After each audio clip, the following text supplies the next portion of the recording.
India runs on A B C D అని మొన్న ఒక నా మిత్రుడు సరదాగా జోక్ చేశాడు. ఇండియా రన్స్ ఆన్ ఏబిసిడి ఈయన అదేంటి అని అడిగాను.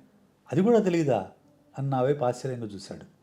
అదేంటో తెలుసుకోవాలంటే ఈ వీడియో చివరి వరకు చూడండి.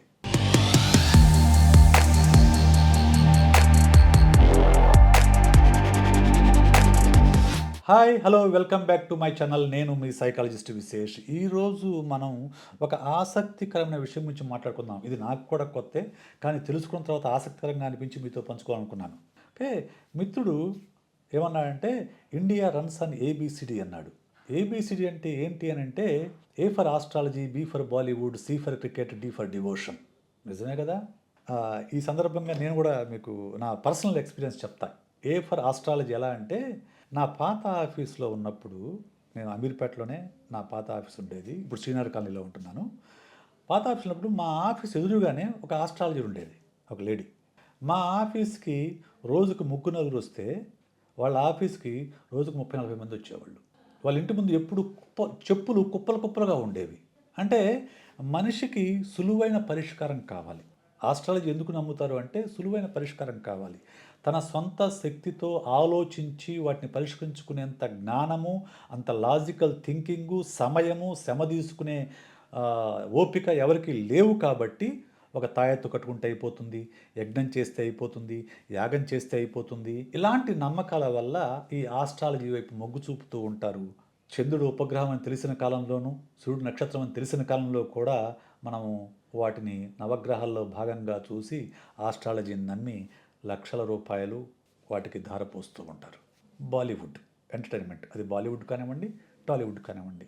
ఈరోజు మనం టీవీ ఓపెన్ చేసామంటే, లేకుంటే ఇన్స్టా ఓపెన్ చేసామంటే అందులో మ్యాక్సిమం ఎంటర్టైన్మెంట్. జబర్దస్త్ స్కిట్ల దగ్గర నుంచి ఇన్స్టాలో ఉండే రీల్స్ వరకు మన ఎంటర్టైన్మెంట్. బాలీవుడ్, టాలీవుడ్, ఇప్పుడు రీల్స్, షార్ట్స్, వీటి మీదనే సమయం మొత్తం కూడా వెచ్చిస్తూ ఉన్నారు. యువత ముఖ్యంగా దీనిలో సమయాన్ని పూర్తిగా కోల్పోతూ ఉన్నారు. ఎందుకంటే నేను కూడా ఎప్పుడన్నా సరదాగా ఖాళీగా ఉన్నప్పుడు ఏదో సరదాగా చూద్దామని అట్లా రీల్ ఓపెన్ చేశానంటే తిరిగి చూస్తున్నది 10 నిమిషాలు అయిపోయి ఉంటుంది. అంతగా అట్రాక్ట్ చేస్తుంది ఎంటర్టైన్మెంట్ అనేది మనల్ని. ఎందుకంటే ఆహ్లాదకరంగా ఉంటుంది, మనకు హాయిగా ఉంటుంది. కాబట్టి సమయాన్ని అక్కడ ఎక్కువ స్పెండ్ చేస్తాం, కానీ దాన్ని కంట్రోల్ చేసుకోవాల్సిన అవసరం ఉంది. సి ఫర్ క్రికెట్, అబ్బా ఇంక చెప్పే పనే ఉంది. వన్ డే వచ్చిందంటే ఆఫీస్కి సెలవు పెట్టి చూసేవాళ్ళు ఎంతమందో. 2020 మ్యాచ్ ఉందని అంటే ఇంక చెప్పే పని లేదు. ఏదో ఒక వంక పెట్టి ఇంట్లోకి వచ్చి టీవీ ముందు కూర్చొని కోక్ పట్టుకొని, లేకుంటే కాఫీ పట్టుకొని అని చూస్తూ ఉంటారు. క్రికెట్ అనగా నాకు కొంచెం ఇష్టం కొంచెం కష్టం సినిమాలో బ్రహ్మానందం క్యారెక్టర్ గుర్తొస్తుంది. గచ్చిబౌలి దివాకర్ ఒక క్యారెక్టర్ ఉంటుంది. సో నేనే దగ్గరుండి గెలిపించా ఇండియా అంటాడు. అలాగే మనం కూడా వాళ్ళు అక్కడ ఆడుతూ ఉంటే మనం ఎక్కడేదో ఆవేశం అట్లా పట్టుకొని చూస్తూ ఉంటారు అనమాట. కొట్టాలి, కుటు కుటు కుటు కుటు అంటుంటారు. మనం ఇక్కడ అరిస్తే వాడు తెలుస్తుందా చెప్పండి? మనం ఇక్కడ అరిస్తే వాడు తెలుస్తుందా? తెలియదు కదా. కానీ మనమే అక్కడ ఆడుతున్నట్లుగా ఊహించుకొని, ఇండియా టీం ఓడిపోగానే అదేదో మనమే ఓడిపోయినట్లుగా బాధపడి, ఇండియా టీం గెలవగానే మనమే గెలిచినట్లుగా బాధపడి, నిజంగా ఇండియా టీం కూడా కాదు, బీసీసీఐ టీం. బీసీసీఐకి మేము ప్రభుత్వానికి ఏ సంబంధం చాలా స్పష్టంగా కోర్టుకు చెప్పింది. ఇండియాని రిప్రజెంట్ చేయట్లా, బీసీసీఐని మాత్రం రిప్రజెంట్ చేస్తుంది. దాన్ని కూడా మనం ఒక ప్రైడ్గా ఫీల్ అయ్యి మనం ఒక టైంని వేస్ట్ చేస్తూ ఉంటాం. ఇక 4వది డివోషన్, అంటే భక్తి. ఈ రోజుల్లో కాంపిటేటివ్ ఎగ్జామ్స్ బుక్స్, టెక్స్ట్ బుక్కుల తర్వాత ఎక్కువ అమ్ముడుపోయేది భక్తి పుస్తకాలు. అలాగే టీవీల్లోనూ వచ్చే వాటిల్లో సినిమాల తర్వాత ఎక్కువ మంది చూసేది భక్తి ప్రోగ్రామ్స్. ఎందుకు భక్తి అని అంటే, మనకు అతీతమైన శక్తి ఏదో ఉందనుకుంటే అది మనసుకు కొంత సాంత్వన చేకూరుస్తుంది. ఎవరు మనకు సహాయం చేయలేని సందర్భాలలో మనకు దేవుడు సహాయం చేస్తాడనే ధైర్యాన్ని మనకి ఇస్తుంది. కాబట్టి చాలామంది ఈ భక్తి భావంలో కూరుకుపోతూ ఉంటారు. దానికి ప్రధానమైన కారణం పేరెంట్స్. మనం అందరం కూడా పేరెంట్స్ చూస్తే మనం భక్తి నేర్చుకుంటాం. ఎందుకంటే మీ పేరెంట్స్ శివుడిని పూజిస్తే మీరు శివుడిని పూజిస్తారు, మీ పేరెంట్స్ హిందూస్ అయితే మీరు హిందూస్ అవుతారు, పేరెంట్స్ క్రిస్టియన్స్ అయితే మీరు క్రిస్టియన్స్ అవుతారు, పేరెంట్స్ ముస్లిమ్స్ అయితే మీరు ముస్లిమ్స్ అవుతారు. ఎందుకు అవుతారంటే యు ఆర్ ఇమిటేటింగ్ దెమ్. మీరు సింపుల్గా వాళ్ళని ఇమిటేట్ చేస్తున్నారు. అలా భక్తి వస్తుంది తప్ప ఈ భక్తులు ఎవరికి కూడా దేవుడు కనిపించలేదు, కనిపించడు. కనిపించాడని ఎవరైనా చెప్తే వాళ్ళని వెంటనే ఎక్కడ తీసుకెళ్తారో మీకు తెలుసు. మళ్ళీ నేను చెప్తే భక్తుల మనోభావాలు దెబ్బతింటాయి. ఓకే. భక్తి అనేది మనసుకు సాంత్వన చేకూర్చేంత వరకే అనే స్పృహతో ఉంటే దానివల్ల పెద్దగా నష్టం లేదు. కానీ భక్తి మూఢభక్తిగా మారి, ఆ మదనపల్లిలో గనక జరిగినట్టు గనక మూఢభక్తిగా మారి బిడ్డలను కూడా బలిచ్చే దశకు చేరుకుంది అంటే అది మానసిక రుగ్మతని గుర్తించండి.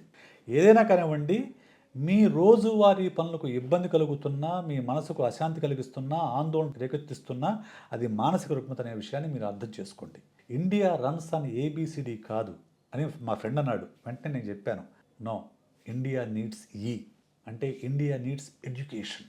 మనకు కావాల్సింది ఏబీసీడీలు కాదు, ఎడ్యుకేషన్. చదువు కావాలి. ఎలాంటి చదువు కావాలి? ఎలాంటి చదువు కావాలంటే కేవలం పుస్తకాల్లో ఉన్నదాన్ని బట్టి పెట్టి ముక్కున పట్టుకొని ఎగ్జామినేషన్ హాల్లో కూర్చొని అక్కడ పరీక్ష పేపర్ మీద చీదేసి అంటే రాసేసి మార్కులు తెచ్చుకునే చదువుకు మాత్రమే పరిమితమైతే అప్పుడు మళ్ళా వీళ్ళు ఆ ఏబీసీలోనే వాళ్ళ జీవితకాలం కొట్టుకుంటూ ఉంటారు. ఎందుకు?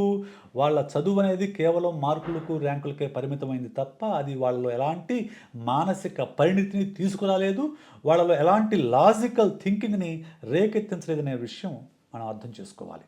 అలాంటి చదువు వల్ల మీకు ఉద్యోగం వస్తుంది, అంతేగాని మీ జీవితంలో మీకు ఆనందం రాదు. మీ జీవితంలో ఆనందం కోసం మళ్ళీ మీరు ఈ ఏబిసిడి పైన ఆధారపడాల్సి ఉంటుంది. మరి ఎలాంటి చదువు కావాలి? ఎలాంటి చదువు కావాలంటే మీలో ఆలోచన రేకెత్తించే చదువు కావాలి. ప్రపంచంలో దేన్నైనా ప్రశ్నించడానికి ధైర్యాన్ని ఇచ్చే చదువు కావాలి. నిజానికి మన వాళ్ళు అంతా వేదాల్లో ఉన్నాయంటారు, కానీ వేదాల కంటే నాకు ఉపనిషత్తులు బాగా నచ్చుతాయి. ఎందుకంటే ఉపనిషత్తులు మొత్తం కూడా ప్రశ్న పైన ఆధారపడి ఉంటుంది. నచికేతుడు అనే క్యారెక్టర్ యముణ్ణి నిలదీస్తాడు. యముణ్ణి, చావు రహస్యం నాకు చెప్పంటూ. ఉపనిషత్తులు మొత్తం కూడా ప్రశ్న జవాబుల రూపంలోనే ఉంటాయి. అంటే ఎవరినైనా ప్రశ్నించవచ్చు, నువ్వు దేన్నైనా ప్రశ్నించవచ్చు. ఎందుకంటే ప్రశ్న మాత్రమే మానవ ప్రగతికి మూలం. ప్రశ్నించినప్పుడు ఎందుకు ప్రశ్నిస్తున్నావంటే నువ్వు సమాధానం వెతుకుతావు. ఆ సమాధానం వెతకటం అంటే కొత్త ఆవిష్కరణకి, కొత్త అడుగు వేయడానికి అది పునాదిగా ఉంటుంది. అది తొలి అడుగు అవుతుంది. సో అందువల్ల అలాంటి చదువు కావాలి. అలాగే లాజికల్ థింకింగ్, గుడ్డిగా నమ్మడం కాదు. అమ్మ నాన్న టీచర్ చెప్పారనో, లేకుంటే పుస్తకాల్లో రాసిందనో, లేకుంటే మన మత గ్రంథాల్లో రాసిందనో గుడ్డిగా నమ్మటం కాదు.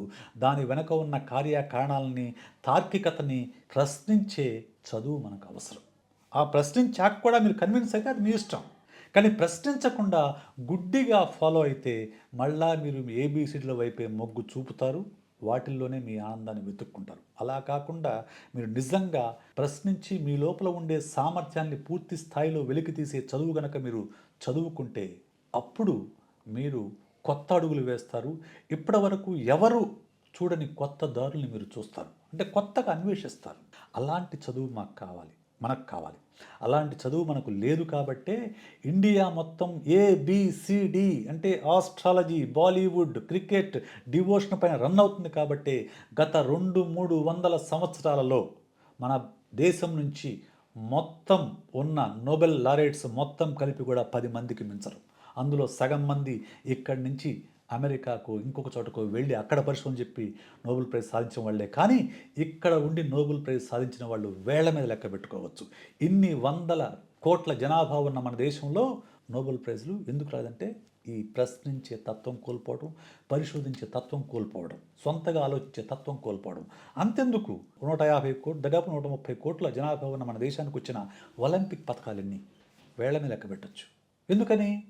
మనకు గుడ్డిగా ఫాలో అవటం తప్ప తన లోపల సామర్థ్యాన్ని పూర్తి స్థాయిలో వెలికి తీసే ఎడ్యుకేషన్ సిస్టమ్ మన దగ్గర లేదు. ఇంకా చెప్పాలంటే పేరెంట్స్ కూడా ప్రశ్నించే పిల్లల్ని ప్రోత్సహించరు, టీచర్లు అసలే ప్రోత్సహించరు, స్కూల్లో అంతకంటే ప్రోత్సహించరు. సో మీ పిల్లలు అలాంటి తేవాలంటే ప్రశ్నించడం నేర్పించండి, అలాంటి విద్య వాళ్ళకి అందించండి. ఏ స్కూల్లో అయితే ప్రశ్నించడాన్ని ఎంకరేజ్ చేస్తారో, ఏ స్కూల్లో అయితే ప్రశ్నిస్తే నోరు మూసుకొని తిట్టరో, ఏ స్కూల్లో అయితే ప్రశ్నించిన వాడిని క్లాసు బయట నిలబెట్టరో అలాంటి స్కూల్లో మీ పిల్లల్ని చేర్పించండి. అలాంటి స్కూల్స్లో మాత్రమే మీ పిల్లలు సంపూర్ణ మానవులుగా ఎదుగుతారు. అలాంటి స్కూల్స్లో మాత్రమే చదివినప్పుడు మాత్రమే, అలాంటి విద్య నేర్చుకున్నప్పుడు మాత్రమే మీ పిల్లలు రోజువారీ రొట్టకొట్టుడు ఉద్యోగాల్లో కాకుండా వాళ్ళు ఉన్నత స్థానాలకి వెళ్ళగలుగుతారు. ఇంకా చెప్పాలంటే ఒక ఆంటర్ప్రెన్యూర్గా లేకుంటే ఇన్వెంటర్గా కొత్త కొత్త మార్గాల్ని, కొత్త కొత్త విషయాల్ని వాళ్ళు కనిపెట్టగలుగుతారు. India need not to run on ABCD. India needs real education. ఈ వీడియో మీకు నచ్చినట్లయితే లైక్ చేయండి, షేర్ చేయండి, సబ్స్క్రైబ్ చేయండి.